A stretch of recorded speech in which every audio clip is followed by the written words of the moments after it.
تا حالا شده یه کاری که دیوانه‌وار عاشقشی رو انجام بدی؟ مثلا داری یه بازی ویدیویی خفن میکنی، یه قطعه موسیقی میزنی، یا حتی داری روی یه پروژه برنامه نویسی کار میکنی.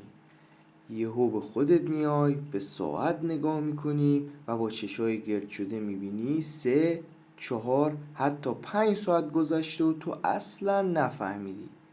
انگار زمان برات متوقف شده بود. اگه این حس رو تجربه کردی به تبریک میگم. تو یکی از قدرتمندترین حالتهای ذهنی انسان رو تجربه کردی، حالتی که بهش میگن غرقگی. و خبر مهم اینه که این حالت فقط برای تفریح و سرگرمی نیست. این کلید مخفی یادگیری سریعتر، عملکرد بهتر و رسیدن به موفقیت‌های بزرگه. امروز قراره بهت یاد بدم چطوری این ابرقدرت ذهنی رو هر وقت که خواستی فعال کنی. غرقگی چیست و چرا حیاتیه؟ ببین، غرقگی اون لحظه‌ایه که تو کاری که داری انجام میدی یکی میشی.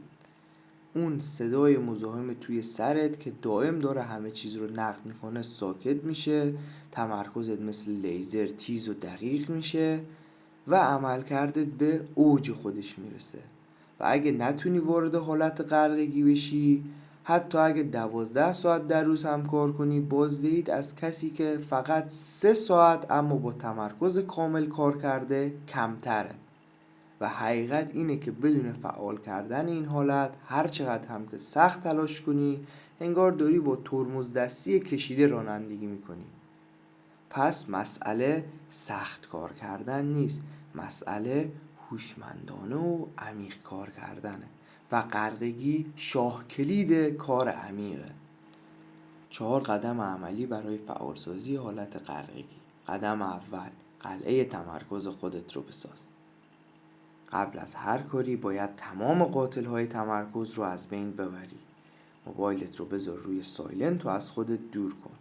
تمام تب‌های اضافی مرورگرت رو ببند و اطرافیانت بگو که برای 1 ساعت آینده به تمرکز مطلق نیاز داری. برای خودت یه محیط مقدس و بدون مزاحمت درست کن. این اولین و مهمترین قدمه. قدم دوم، یک هدف، فقط یک هدف شفاف.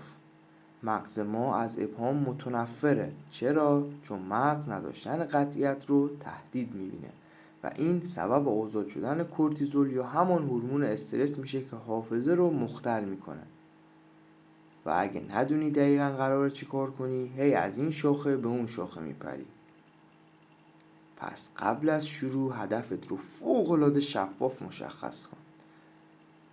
نه میخوام درس بخونم، بلکه میخوام 10 صفحه از فصل 3 این کتاب رو بخونم و خلاصه کنم. نه میخوام روی پروژه‌ام کار کنم، بلکه میخوام بخش ثبت نام کاربر رو کدنویسی کنم. هدف شفاف مثل یک نقشه راه برای مغزت عمل میکنه. قدم سوم، نقطه شیرین چالش رو پیدا کن. این قسمت خیلی مهمه. کاری که میکنی نباید اونقدر آسون باشه که حوصلت سر بره، نه اونقدر سخت که مضطرب و ناامید بشی. باید دقیقاً در نقطه شیرین باشه، یعنی کمی سخت‌تر از سطح مهارت فعلی تو. این چالش جزئی مغزت رو مجبور میکنه تمام منابعش رو بسیج کنه و اینجاست که جادوی غرقگی اتفاق میفته. قدم چهارم، از بلوک‌های زمانی استفاده کن.